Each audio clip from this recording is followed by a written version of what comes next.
पीले दांत वाली बहू। रंजना कभी ब्रश नहीं करती थी। उसे कितनी बार उसके माँ बाप ने डांटा, लेकिन उसका कोई असर उस पर होता ही नहीं था, जिस कारण से उसके दांत पीले पीले हो जाते हैं। शादी के बाद अरे बहू, वैसे तो तुझ में कोई कमी नहीं है, पर तेरे दांत इतने पीले कैसे हैं बेटा? कैसे मतलब?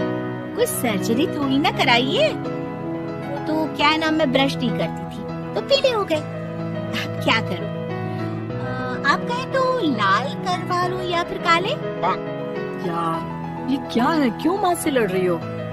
लड़ रही हूँ? अरे मैं लड़ रही हूँ या ये बोल रही है कि दांत पीले हैं, पीले। अरे तपस्या थोड़ी ना की है इन्हें पीले करने के लिए। बकायदा ब्रश नहीं किया है 20 साल तक, तब जाकर। छी, कैसी बात कर रही हो? ये उस वक्त तो पीले नहीं थे जब हम लोग तुम्हें देखने आए थे। अरे तब साफ करवा लिया होगा डेंटिस्ट के पास जाकर। अब देखो कैसे पीले पीले लग रहे हैं। रंजना सास की तरफ गुस्से से देखती है। फिर शुरू हो गई पीले पीले पीले। अरे पीले तो तब भी थे जब मेरे हाथ का रसगुल्ला उड़ा उड़ा कर खा रही थी और बोल रही थी, लड़की नहीं गुणों का खजाना दे रहे भाई साहब।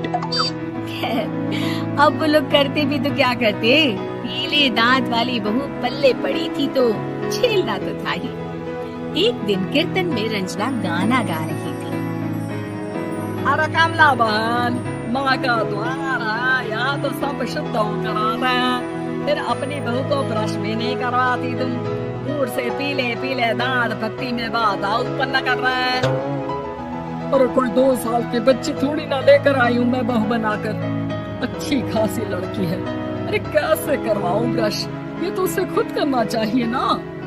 अब माँ बाप तो इसके जैसे तैसे निपटा दिए, ये नहीं सोचा कि सास कैसे संभालेगी। सास बहू को लेकर घर आ जाती है, लेकिन सोच लेती है कि आप इसे लेकर कहीं नहीं जाएगी। अगले रोज बहू कहती है, अरे क्या हो गया, मंदिर नहीं जाना क्या? कीर्तन का वक्त हो रहा है। मेरी मधुर वाणी से कान्हा जी जागते हैं और सोते हैं। आप तो जानती है ना उनकी भक्ति में कितना मन लगता है मेरा। वो क्या है ना, तबीयत ठीक नहीं लग रही है मेरी, आराम करूंगी मैं। तबीयत ठीक नहीं लग रही? अभी तो मिथुन के गाने पर नाच रही थी आप, और अब बोल रही है कि तबीयत ठीक नहीं लग रही। अरे भक्ति में मन लगा लो सासू माँ, ऊपर जाना है, क्या मुंह दिखाओगी आप? हाँ? सास को बहू की बात पर गुस्सा आ जाता है। मैं क्या मुंह दिखाऊंगी, इसकी चिंता तो ना कर, समझी? अपने मुंह की चिंता कर, जो ये पीले पीले दांत लेकर हर जगह पहुंच जाती है। पता है लोग कितना मजाक बनाते हैं। ना जी ना, मैं नहीं जाना कहीं तेरे साथ। तो ये बात है। कोई ना, मत जाओ, मैं अपने कमरे में ही बैठकर भक्ति कर लूंगी।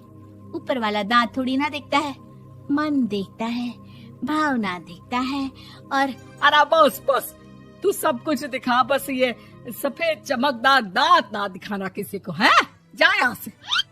बहू को सास की बात का कोई फर्क नहीं पड़ता, वो तो जैसी थी वैसी ही रह जाती है। सुबह नहाकर किचन में खाना बनाना, फिर खाना खाना, कीर्तन भजन करना और सो जाना। एक दिन, माँ जी मैं सहेली के घर जा रही हूँ, शाम को लेट आऊंगी। हाँ हाँ तो जाना, मैंने कौन सा तेरी आरती करनी है घर पर बैठकर। रंजना सहेली के घर जाती है, जहाँ वो पार्टी में जाने की तैयारी कर रही होती है। अरे शिखा, कहाँ जाने की तैयारी कर रही है? मैं गलत वक्त पर आ गई क्या? अरे नहीं यार, उल्टा सही वक्त पर आ गया। मैंने ये साड़ी और ज्वेलरी निकाली है यार, शाम को इनके ऑफिस की एक पार्टी में जाना है। बताना कैसा लग रहा है ये सब? नहीं यार, इस ड्रेस के साथ तो वो वाली ज्वेलरी अच्छी लगेगी। हाँ हाँ सही बोल रही है, मैंने ध्यान ही नहीं दिया। वैसे तो हमेशा से मस्त फैशन सेंस रखती है। तो बड़ा जाती होगी ना पति के साथ पार्टी में। रंजना कुछ नहीं बोलती, बस सोचती है कि यार काश ये बात सही हो जाती, पर मैं क्यों नहीं जाती पार्टी में? क्या इन लोगों की कोई पार्टी होती नहीं होगी? रंजना घर आती है और रात में पति से सवाल करती है, एक बात बताइए, आप मुझे किसी पार्टी में क्यों नहीं ले जाते? क्या आपके यहाँ ऑफिस में पार्टी नहीं होती? पति बेचारा क्या कहता कि दांत पीले हैं तुम्हारे इसलिए। अरे कोई पार्टी होती नहीं हम लोगों के ऑफिस में, तो कहाँ से लेकर जाऊं? और मार्केट, मॉल, कहीं वीकेंड घूमना, कहीं तो। अरे यार सारे हफ्ते में एक छुट्टी मिलती है, तो सोचता हूँ कि आराम ही कर लूं। क्यों? रंजना मन मार के रह जाती है। पहले कभी सास के साथ मंदिर जाया करती थी, लेकिन वो भी सास ने ले जाना बंद कर दिया। घर बैठी बैठी रंजना बोर हो जाती है। तभी उसे आइडिया आता है और वो मायके जाने का सोचती है। सासू माँ, 2 दिनों के लिए मम्मी के घर जा रही हूँ। अच्छा ठीक है, आराम से जा। और हाँ, माँ से कुछ अच्छी आदत सीख कर आना कि कैसे शरीर के हर भाग की तरह दांतों की सफाई भी जरूरी होती है, समझी? शुरू हो गई ना आप। वो लोग आपकी तरह नहीं है कि छोटी छोटी बात का बतंगड़ बना दे। उन लोगों के लिए मैं मायने रखती हूँ, ना कि मेरे पीले पीले दांत।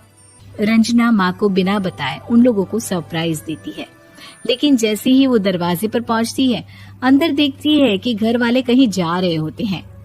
अब माँ, काश रंजना दीदी के दांतों वाली प्रॉब्लम नहीं होती, तो वो भी हम लोगों के साथ चलती ना बुआ जी की बेटी की शादी में।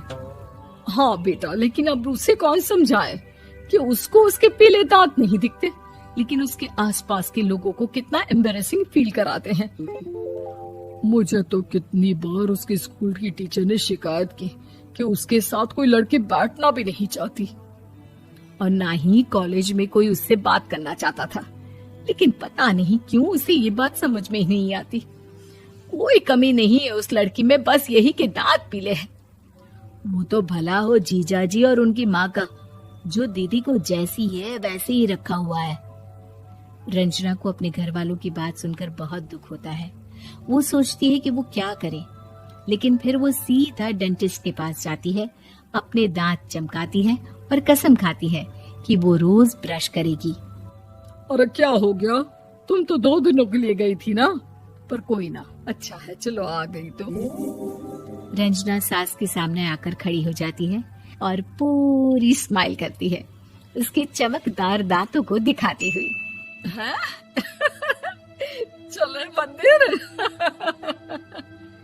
माँ, मुझे माफ कर दीजिए, मैंने आप लोगों को बहुत एम्बैरेसिंग फील करवाया। मैं आज से रोज ब्रश करूंगी।